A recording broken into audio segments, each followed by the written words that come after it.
इसका जी जी सर। हर्ष फायर क्या होता? हर्ष फायर, माफी चाहूंगी सर, मुझे जानकारी नहीं है। अभिनय आपकी रुचि है। जी सर। अभी राष्ट्रीय फिल्मों में जो अभिनय के लिए बेस्ट अभिनेत्री का पुरस्कार किसको मिला? जी सर, बेस्ट अभिनेत्री का पुरस्कार रानी मुखर्जी। किस फिल्म के लिए? Mrs Chatterjee versus Norway. Best director किसको मिला? सर, बेस्ट डायरेक्टर सुदीप्तो जी को मिला है। किस फिल्म के लिए? द केरला फाइल्स की। अब कालिदास से संबंधित जो है समारोह में भाग लिया था, तो मुझे बताया विक्रमोर्वशीय है वो महाकाव्य है खंड काव्य? सर, विक्रमोर्वशीयम नाटक है। नाटक है जी सर। किसके बारे में कहा है उसको वर्णन?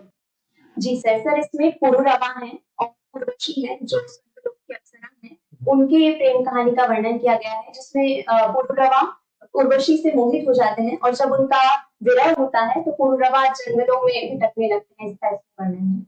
आप इंदौर की रहने वाली हैं? जी सर। इंदौर और भोपाल को शामिल करते हुए एक नया एक्ट लाया गया विधानसभा में। माफी चाहूंगी सर, मैंने इसके बारे में पढ़ा नहीं पढ़ा। आप जिस तरह की बिंदी लगाती हैं इस तरह की बिंदी लगाने वाली एक महिला यूएस में काफी पॉपुलर हुई है और कल उसके बारे में काफी क्रिटिसाइज आया है मथुरा मुरलीधरन। जी सर, मैंने पढ़ा था न्यूज़पेपर। किस लिए चर्चा में? सर, उन्होंने बिंदी लगाई थी, इस वजह से उनको क्रिटिसाइज किया गया था कि जो इस तरह की बिंदी लगाते हैं वो हमारे एक संगठन का उन्हें नेतृत्व करता बनाया गया है। वो क्या बनी? सर, मैं माफी चाहूंगी, मैं नहीं। हर्षिता जी सर। आपने लियाकत अली जी का नाम लिया, कुछ और बता सकते हैं उनके बारे में? मैम, लियाकत अली जी पाकिस्तान का जब गठन हुआ था तो उसके पहले प्रधानमंत्री थे और उन्होंने पाकिस्तान के विकास में उस समय योगदान निभाया। पाकिस्तान के गठन से पहले जब हिंदुस्तान में थे तो उन्होंने कुछ ऐसे रिमार्केबल काम किए होंगे, क्योंकि हम तो वहां से शुरू करते हैं, इतिहास पाकिस्तान के गठन के बाद नहीं शुरू हुआ। लियाकत अली जी का कुछ और काम जो उस समय के भारत में उन्होंने किया? जी मैम, जहाँ तक मैं याद कर पा रही हूँ, लियाकत अली जी वित्त मंत्री थे जब अंतरिम कैबिनेट का गठन किया गया था। नेहरू जी के उपाध्यक्ष थे नेहरू जी, उस समय लियाकत अली जी वित्त मंत्री थे और उन्होंने भारत के वित्तीय क्षेत्र में बहुत योगदान दिया था कैबिनेट मंत्री रहते हुए। ठीक है। इंडिया सीनो वॉर, मतलब इंडिया चाइना वॉर के पीछे क्या रीजन था? 1962 में जो हुई थी। कितनी हुई है? एक ही हुई है मैम। मैम, उसके पीछे ये कारण था कि दलाई लामा जो थे, तिब्बती शरणार्थी थे, उन्हें भारत में शरण दी गई थी और चाइना ने उस समय ये माना था कि भारत हस्तक्षेप कर रहा है विद्रोह भड़काने में। 1959 में तिब्बत में विद्रोह भड़का था और चाइना ने ये आरोप लगाया था कि इसमें भारत का हाथ है क्योंकि भारत इस विद्रोह को बढ़ावा दे रहा है। साथ ही भारत ने दलाई लामा को शरण दी है जो चाइना की संप्रभुता में हस्तक्षेप है, क्योंकि चाइना तिब्बत को अपना भाग मानता है। भारत क्या मानता है? मैम, भारत मानता था कि तिब्बत एक बफर स्टेट है, इसीलिए उसकी संप्रभुता होनी चाहिए। अभी का क्या स्टेटस है? भारत तिब्बत को मान्यता देता है एक ऑटोनोमस एंटिटी के रूप में, या उसको चाइना का पार्ट मानता है? माफी चाहूंगी मैम, मुझे इसके बारे में नहीं पढ़ा आपने? ठीक है। सरस्वती स्कूल के पीछे हम आम लोग ये समझते हैं कि आरएसएस द्वारा संचालित ये स्कूल, क्या ऐसा सच में है? मैम, जो सरस्वती शिशु मंदिर है वो सीबीएसई द्वारा एफिलिएटेड है और इसमें जो कोर्स पढ़ाया जाता है वो भी सीबीएसई का ही है। ये सच है कि जो एक शिक्षण संस्थान है, अखिल भारतीय शिक्षण संस्थान है, वो इसका संचालन करता है। क्या नाम है उसका? विद्या भारती नाम। तो विद्या भारती क्या आरएसएस का अनुषंगिक संगठन है? जी मैम, अनुषंगिक संगठन है, लेकिन मैंने वहां से जब प्रारंभिक शिक्षा ली है तो मैंने ये अनुभव किया कि किसी प्रकार से आरएसएस या किसी विशेष विचारधारा का प्रसार वहाँ पर नहीं किया जाता है। वहाँ पर निष्पक्ष होकर नहीं, मैं तो ये पूछ ही नहीं रही, मैं यही पूछ रही हूँ कि क्या आरएसएस संचालित करती है इसको, क्योंकि आपने माना कि विद्या भारती जो है वो उसका अनुषंगिक संगठन है, तो आरएसएस संचालित करती है, इसका अर्थ ये हुआ। जी है ना? ठीक, कोई बात नहीं। नेशनल अवार्ड्स की बात करी थी। केरला फाइल्स के जो राइटर हैं हमारे ही क्षेत्र के हैं, इसी क्षेत्र के हैं, क्या नाम है उनका? मैं याद नहीं कर पा रही हूँ। नहीं याद कर पा रही हैं? आपके अभिनय में रुचि है इसलिए मैंने सोचा। इसके अलावा एक अवार्ड को लेके बड़ा विवाद जैसी स्थिति भी है, इसके बारे में कुछ पढ़ा? बेस्ट एक्टर के मेल जी मैम, बेस्ट एक्टर 2 लोगों को दिया गया है इस वर्ष। एक शाहरुख खान जी को दिया गया है और एक विक्रांत मैसी जी को दिया गया है। शाहरुख खान जी को लेकर एक विवाद आया था कि 2004 में जब स्वदेश फिल्म बनी थी तब उन्हें राष्ट्रीय फिल्म पुरस्कार के लिए नामित किया गया था, लेकिन नहीं, अभी प्रेजेंट में विवाद, वो तो 2004 की बात आप बोल रही है, प्रेजेंट में क्यों विवाद है उनको अवार्ड देने को लेकर? माफी चाहूंगी मैम। नहीं पता, ठीक है। कैसे हम माने कि आप संवेदनशील हैं? आपने यहाँ लिखा है। जी मैम, सबसे पहले तो मैं प्रकृति और पर्यावरण के प्रति संवेदनशील हूँ। मैं जितना हो सके कैसे पता चलता है? मैम, मैं अपने दैनिक जीवन में कोशिश करती हूँ कि पानी की बचत करूँ। जब मैं किसी रूम से बाहर जा रही हूँ और वहां पर कोई और नहीं है तो मैं बिजली की बचत करती हूँ। प्राणियों के प्रति संवेदनशील हूँ, मैं बेवजह किसी प्राणी को परेशान नहीं करती। दूसरा, मैं वंचित वर्ग के प्रति संवेदनशील हूँ। मैं जब एक एनएसएस के कैंप में गई थी, तब यूनिट कैंप में, वहां पर मैं अपने साथ कुछ पुस्तकें लेके गई थी ताकि वहाँ जो बालिकाएं हैं वो शिक्षा ग्रहण कर सके, उनकी पुस्तक पढ़ने में रुचि हो सके। वो पुस्तकें बालकों को नहीं दिया आपने, सर बालिकाओं को? मैम, वो बालिका विद्यालय था जहाँ हम लोग रुके थे, माध्यमिक बालिका। ठीक है। मोटो क्या है एनएसएस का? मैम, एनएसएस का मोटो है कि सेवा भावना को बढ़ावा देना, और इसका मोटो है स्वयं से पहले आप। क्या अर्थ है इसका? इसका अर्थ है कि हमें स्वयं से पहले दूसरों की सेवा को बढ़ावा देना चाहिए और उनके विकास में योगदान देना चाहिए। ठीक, थैंक यू। हर्षिता, आपने शुरुआत में यहाँ पर जिक्र किया द्विराष्ट्र का, इसका क्या अर्थ है द्विराष्ट्र का? द्विराष्ट्रवाद एक ऐसा सिद्धांत है जो 2 राष्ट्रों के गठन पर बल देता है, और जो पाकिस्तान का गठन किया गया था वो पंथ के आधार पर किया गया था। तो एक तरह से ये पंथ के आधार पर 2 राष्ट्रों के गठन को बढ़ावा देता है। कैसे समझ आ नहीं पाए आप? ठीक से समझाइए इसको अच्छे से। द्विराष्ट्र का मतलब क्या? 2 राष्ट्र के गठन को बस यही रास्ते था। आप इतिहास के स्टूडेंट है, उस दृष्टिकोण से बताइए। अच्छा मुझे बताइए कि द्विराष्ट्र का सिद्धांत दिया किसने? मोहम्मद अली जिन्ना ने दिया था इसे? सर मैं याद नहीं कर पा रही हूँ।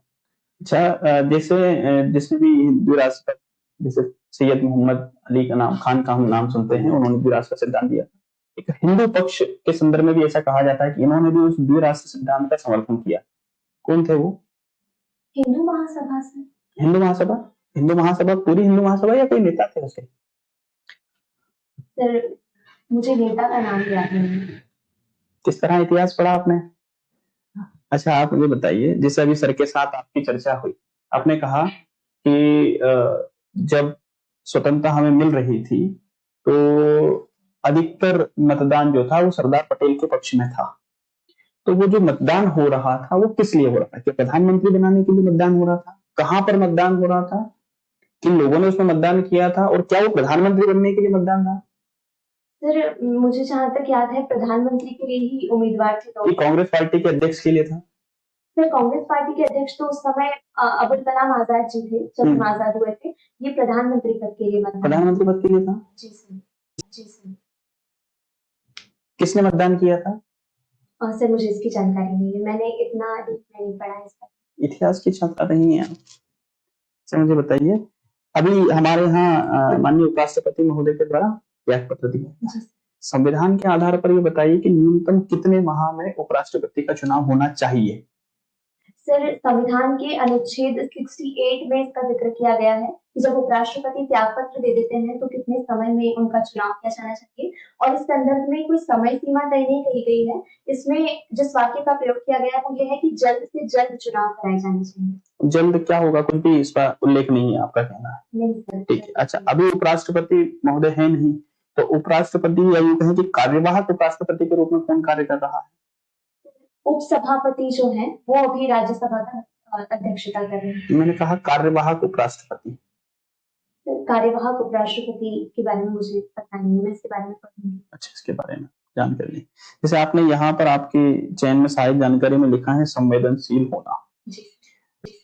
अगर मैं ये कहूँ कि आप इंदौर में डिप्टी कलेक्टर हैं और एक अभियान चलाया जा रहा है, जितने भी चौराहे पे भीख मांग रहे हैं, सब जितने भी भीख मांगने वाले हैं इनको इंदौर से हटाना, और उस अभियान का आपको क्या बनाया गया है? प्रमुख बनाया, ठीक है, कोऑर्डिनेटर हैं आप।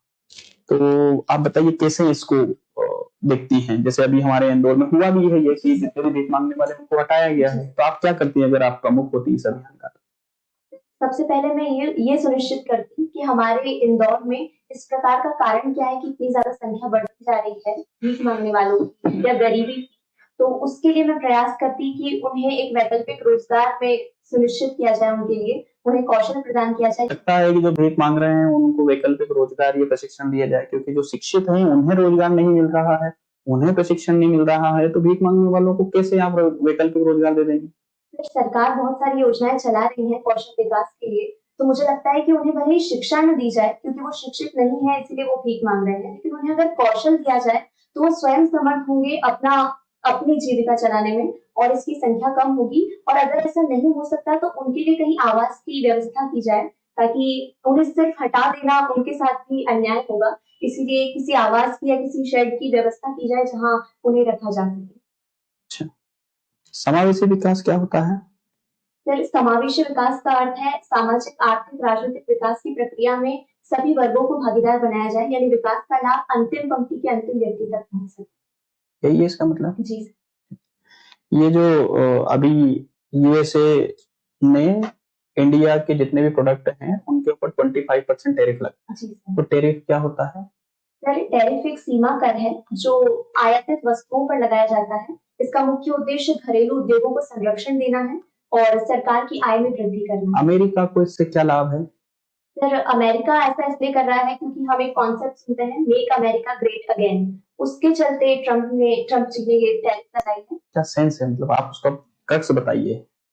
जी सर, सबसे पहला अमेरिका के जो घरेलू उद्योग हैं उनको संरक्षण देना, दूसरा अमेरिका की आय में वृद्धि करना, और तीसरा भारत जो कि बहुत ज्यादा टैरिफ लगाता है ऐसा अमेरिका का मानना है, इसीलिए अमेरिका ज्यादा टैरिफ लगाकर बदले में उतना ही कर एकत्रित करना चाहता है। अच्छा, इसमें आपने मेन बात नहीं बताई कि अमेरिका भारत के ऊपर दबाव डालना चाहता है। आपने सुना है ऐसा? जी सर।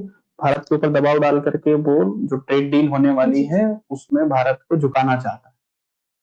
सही मानती हैं आप इसको? जी सर, अमेरिका दबाव इसलिए बना रहा है क्योंकि भारत तेल का आयात रूस से कर रहा है और अमेरिका का ऐसा मानना है कि भारत रूस यूक्रेन युद्ध में भूमिका निभा रहा है रूस से तेल खरीद कर, जबकि भारत का इसमें राष्ट्रीय हित है क्योंकि भारत को कम दाम में ईंधन मिल रहा है रूस से, जबकि अमेरिका का मानना है कि वो रूस को लाभ पहुंचा रहा है। इसलिए अमेरिका दबाव बना रहा है कि ज्यादा से ज्यादा हित अमेरिका के साथ सके और भारत पर दबाव बनाकर रूस से व्यापार रोका जा सके।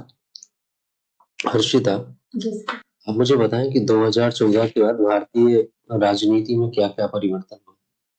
जी सर, पहला परिवर्तन जो मैं देखती हूँ वो ये है जीरो टॉलरेंस फॉर टेररिज्म, यानी कि आतंकवाद को बिल्कुल भी बर्दाश्त नहीं किया जा रहा है। उससे पहले आतंकवादियों को नाश्ता कराते थे। सर, 2008 का जो हमला हुआ उसके प्रत्युत्तर में पाकिस्तान पर कोई ऑपरेशन नहीं किया गया होगा, मान लीजिए जानकारी नहीं दी गई है तो? सर, हम जनता को जानकारी का अधिकार है। अगर आतंकवादी sometimes these operations are very sensitive, very secretive, you cannot reveal that. Sir, जितना विदेश मंत्रालय और जितनी भी समाचार आए हैं उससे यही पता चलता है कि 2008 में जो मुंबई में आतंकवादी हमला हुआ था उसके बाद पाकिस्तान को लेकर कोई कठोर कार्रवाई नहीं की गई थी, जबकि अभी ज्यादा की गई है सिंधु तक समझौते को। और कठोर हो गए थोड़े से। जी सर, कठोरता बढ़ी है। और बताइए। और दूसरा, जो डायस्पोरा है उनको बहुत बढ़ावा दिया जा रहा है, यानी कि जो एनआरआई है जो विदेशों में रहते हैं उन लोगों को साधने का प्रयास किया जा रहा है, उनके हितों को। और तीसरा, पड़ोसी प्रथम की नीति अपनाई जा रही है, यानी हमारे जो पड़ोसी हैं जैसे हमने देखा मालदीव हो या कुछ छोटे राष्ट्र हो उनको बढ़ावा दिया जा रहा है, नेपाल, भूटान, इनके साथ मित्रता साधी जा रही है।